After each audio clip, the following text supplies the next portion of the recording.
मुख्यमंत्री सुखविंदर सिंह सुक्खू ने जिला बिलासपुर के कलोल में जनसभा को संबोधित करते हुए कहा कि प्रदेश कांग्रेस सरकार ने सत्ता संभालते ही प्रदेश की आर्थिकी को मजबूत किया है, जबकि पूर्व प्रदेश भाजपा सरकार छोड़कर गई है 85,000 करोड़ रुपए का कर्ज। मुख्यमंत्री ने कहा कि ओपीएस को बहाल करना प्रदेश कांग्रेस सरकार की ही है बड़ी देन। देश भर में हिमाचल प्रदेश अनाथ बच्चों को गोद लेने वाली बनी है पहली सरकार। 6 पे कमीशन दे दिया गया, लेकिन उनका जो एरियर था वो नहीं दिया गया। उसके बाद मैंने पूछा कि हमें रोजमर्रा का खर्चा चलाने के लिए कितने पैसे की जरूरत है। अभी मुझे मुख्यमंत्री बने सिर्फ 2 दिन हुए थे, कहा रोजमर्रा का खर्चा चलाने के लिए हमें 27 करोड़ रुपए की जरूरत होती है या इससे अधिक की जरूरत होती है। धीरे धीरे मैं उनसे चर्चा करता रहा। रात के 12-12 बजे तक हमारी बैठकें होती रही। मैंने अपने स्वास्थ्य का भी ख्याल नहीं रखा और यही जानने की कोशिश की कि किस तरह इस कर्जे के बोझ से हम आगे निकले और अपनी दशा तय करें। और हमारी पहली कैबिनेट हुई। धीरे धीरे हमने कड़े नियम और फैसलों से अपनी अर्थव्यवस्था को ठीक करना शुरू किया। हम आगे बढ़ रहे थे कि हमने अपनी जनता से एक वादा किया था। वो वादा था कि 1,36,000 हमारे जो सरकारी कर्मचारी है, जो एनपीएस के तहत आते हैं, उन्हें ओल्ड पेंशन स्कीम के तहत लाना था। वही अधिकारी पिछली सरकार में भी थे, वही अधिकारी हमारी सरकार में भी थे। मुझे उन्होंने कहा कि अगर आप 1,36,000 सरकारी कर्मचारी और अधिकारियों को ओल्ड पेंशन स्कीम में लाएंगे, ये प्रदेश पूरी तरह कंगाल हो जाएगा। मैंने उनसे कहा मुझे आप पूरा लेखा जोखा दीजिए, क्योंकि पिछली सरकार को भी वो ये कहते आ रहे थे मांग नहीं है, लेकिन इनके दर्द में एक पीड़ा छिपी हुई है, इनके दिल में एक पीड़ा छिपी हुई है। जब मैं उनके हॉस्टल में गया, उनके खाने के कमरे में गया, तो मुझे ऐसा लगा कि ये बच्चे हमारी सरकार से कोई उम्मीद रखे हैं। मैंने उनके भाव को समझा। उसके अगले दिन मैं सचिवालय गया। सचिवालय जाने के बाद सरकार के जितने भी अधिकारी थे, उन अधिकारियों ने मेरे सामने आगे कैसे कार्य करना है एक विस्तृत सूची मेरे सामने रखी।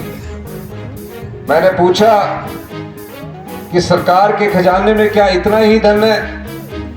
उन्होंने कहा हमारा प्रदेश कर्जे पर कर्जा लेता जा रहा है और हमारी सरकार पर उस समय तक, अभी 2 दिन मुझे मुख्यमंत्री बने हुए थे, 85,000 करोड़ रुपए का कर्जा था और 10,000 करोड़ रुपए की 6th पे कमीशन की लायबिलिटी थी। आपके आशीर्वाद से हिमाचल प्रदेश में कांग्रेस की सरकार बनी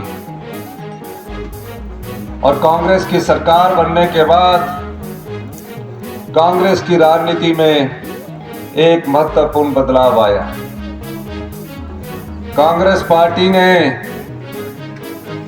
मुख्यमंत्री के तौर पर एक आम परिवार के व्यक्ति को मुख्यमंत्री की कुर्सी का ओहदा दिया। मुख्यमंत्री की शपथ बनने के बाद सबसे पहले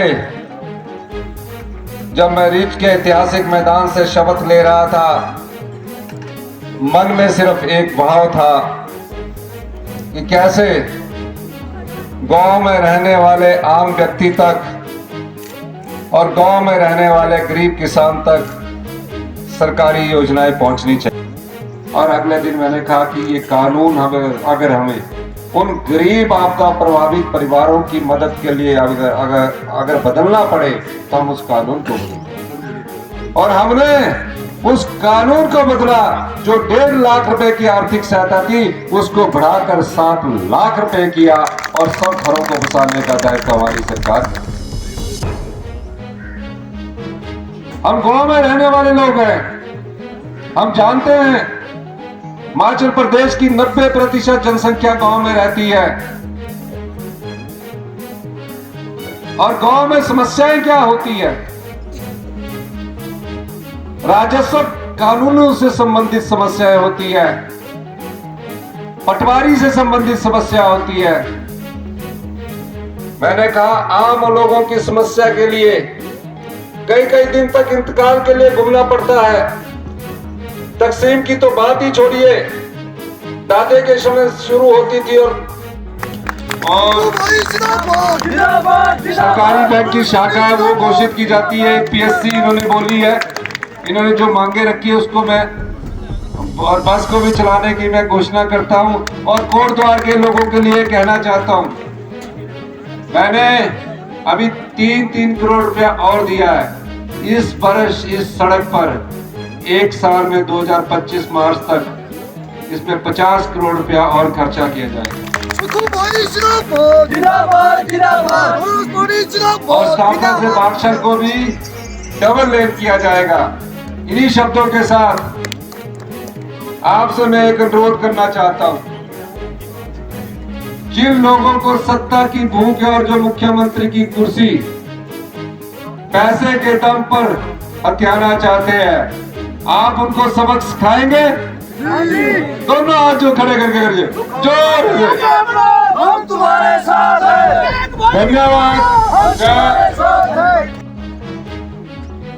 चाहे धर्मानी जी है, चाहे हम लोग है, चाहे विवेक जी है, हमारे परिवार से कोई राजनीति में नहीं है। चाहे ठाकुर साहब थे, वीरू राम जी भी थे, कोई राजनीति में नहीं है कि हम राजनीति के परिवार से आए हैं और उसके बाद हम पहुंचे हैं। हम सिर्फ संघर्ष और आम जनता के आशीर्वाद से राजनीति करते हैं और मुख्यमंत्री तक और मंत्री की कुर्सी तक पहुंचे। आप लोगों का साथ चाहिए और हम आपको ये कहना चाहते हैं, जब आपका साथ होगा हमें ईमानदारी से कोई पीछे नहीं हटा सकता। और आपको पता है, जब सच और झूठ की लड़ाई होती है, बार बार झूठ सच से टकराता है, बार बार झूठ बोलने के बाद उसका सामना सच से होता है, लेकिन अंत में जीत सच्चाई की होती है। यही मैंने आपसे कहना है। इन्हीं शब्दों के साथ जो इन्होंने मांग, आने वाले समय में जनता की अदालत में आई। फिर जब बजट पास हुआ तो मेरी बहनें बैठी, मैंने कहा ये पैसा भी जो हमने 18 साल से ऊपर की हमारी बेटी हो चुकी है, या 35-40 साल की हमारी बहन है, या 39 साल की कोई भी बहन है, हमने कहा ये जो बचा हुआ पैसा है, ये हमने जो प्यारी बहना सम्मान निधि योजना शुरू की है, उसके तहत 1 अप्रैल 2024 से 18 साल की उम्र करने वाली सभी बहनों को 1500 रुपया हर महीना मिलेगा। और जब तक उनके शरीर में अंतिम सांस है, जब तक उनके शरीर में अंतिम सांस है, तब तक उसको ये पैसा मिलता रहेगा। यानी 1 साल में 18,000 रुपया हम 18 साल से ऊपर महिलाओं को देंगे। ये पैसा कोई मेरा नहीं है, ये पैसा आप लोगों का है, आम जनता का पैसा है, जो भ्रष्टाचार के चोर दरवाजे बंद करके हमने आपके लिए बचाया है। इसीलिए मैं बार बार कहता हूं, 2027 तक हम हिमाचल प्रदेश को आत्मनिर्भर हिमाचल बनाएंगे और 2032 तक हम हिमाचल प्रदेश को हिंदुस्तान का सबसे समृद्धशाली और अमीर राज्य बनाएंगे। ये सोच हमारी है। उसके हमने फॉर्म भरने भी शुरू कर दिए हैं। अब हमारे साथी जो बीटेक है इंजीनियर साथ खड़े हैं, क्योंकि इनके कुमारवी में भी प्रोग्राम है और चाहते हैं, क्योंकि इस लोकसभा चुनावों में जो भारतीय जनता पार्टी के लोग जनता के वोट से सत्ता हासिल नहीं कर सके, नोट के दम से लोकतंत्र की हत्या करना चाहते हैं, उन्हें इस लोकसभा में आपको सबक सिखाने का वक्त मौका मिला है। उन्हें दिखाइए कि आम लोगों की ताकत क्या होती है, आपके वोट की क्या ताकत होती है, जो आपकी भावनाओं की कदर ना कर सके। हम लोग तो संघर्ष से उठकर राजनीति करते हैं और हमेशा आम लोगों की सोच रखते हैं।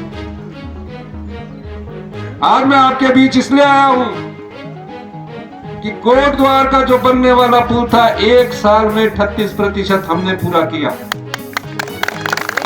7 लाई तक 58 करोड़ रुपया मैंने सैंक्शन किया और 1 साल तक के अंदर कोट द्वार की जो आर्थिक स्थिति है वो बदल जाएगी। इसे डबल रेट किया जाएगा। जिंदाबाद जिंदाबाद कांग्रेस पार्टी जिंदाबाद जिंदाबाद मैंने 2-3 बार इस बारे में बताया है। और जो बाद में पैसा बचा, क्योंकि बजट पास हो गया,